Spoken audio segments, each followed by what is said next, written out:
ওমা, তাহলে লাউয়ের খোসাগুলো কি করব? ভাজবো? বাটবো না? আচ্ছা। আমাদের লাউটা রান্না করার পরে, এটা গাছেরই লাউ ছিল, তো ওই লাউটা রান্না করার পরে এই খোসাগুলো কিন্তু আমি রেখে দিয়েছিলাম এটাকে ভালো করে চিংড়ি মাছ দিয়ে বাটবো বলে। কিন্তু মা তো বললো বাটা খেতে ভালো লাগে না, এটাকে ভাজা করতে, জিরি জিরি করে এটাকে। আমি এক হাতে ধরছি বলে এই ক্যামেরাটা নড়ে যাচ্ছে। তো এটাকে ভালো করে প্রথমে ধুয়ে তুলে রাখলাম, তারপর চিংড়িগুলোকেও কিন্তু আমি ধুয়ে তুলে রাখলাম। এবার চিংড়িগুলোকে একটু লবণ হলুদ মেখে নেব আর লাউয়ের খোসাটা ভালো করে কেটে নেব। এটাকে ভালো করে ধুয়ে নিলাম। মা বলেছে এর মধ্যে একটু আলু, একটু পেঁয়াজ, একটু কালো জিরে দিয়ে লঙ্কা দিয়ে ভাজতে। এবার লাউয়ের খোসাগুলোকে একসাথে ধরে এভাবে একসাথে কয়েকটা একসাথে নিলে তাড়াতাড়ি হয়ে যাবে। এভাবে একসাথে ধরে জিরি জিরি করে কেটে নেব।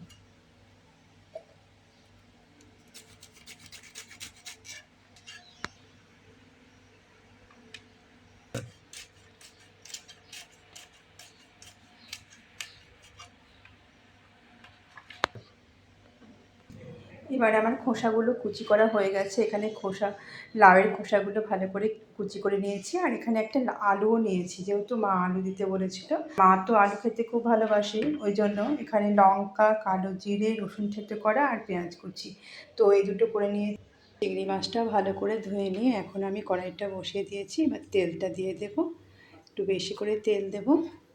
তারপর আমি চিংড়ি মাছের মধ্যে এই লবণ হলুদটা মেখে নেব।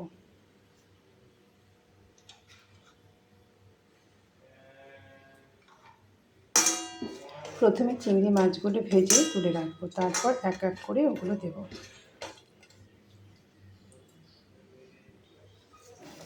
তেলটা গরম হয়ে গেছে, চিংড়ি মাছগুলো ভেজে নেব।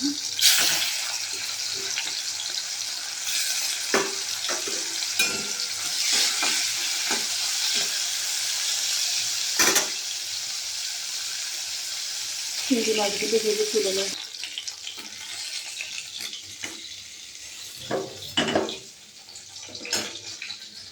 এরপর ওই তেলের মধ্যে দিয়ে দেবো কিছুটা পাঁচফোড়ন,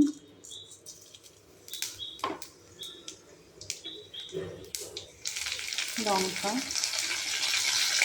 রসুন ফোড়ন আর পেঁয়াজ।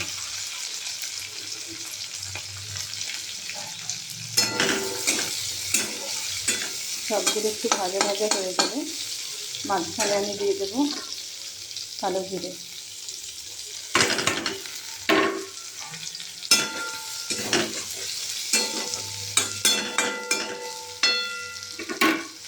এরপর দিয়ে দেবো পরিমাণ মতো হলুদ আর পরিমাণ মতো লবণ।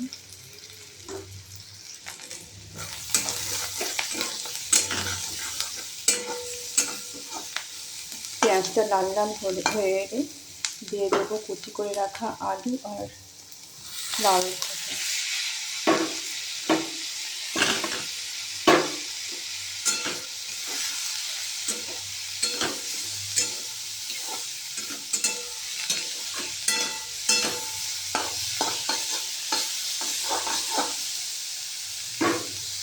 এটা যেহেতু গাছের লাউ ছিল ওই জন্য নিয়েছিলাম, আর বাজারের লাউ হলে খুব কচি লাউ না হলে নেই না।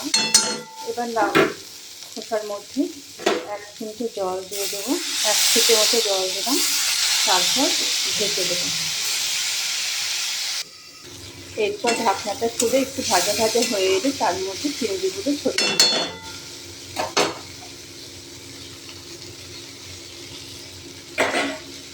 এটা কিন্তু গরম ভাতের সঙ্গে বা রুটির সঙ্গেও খাওয়া যায়।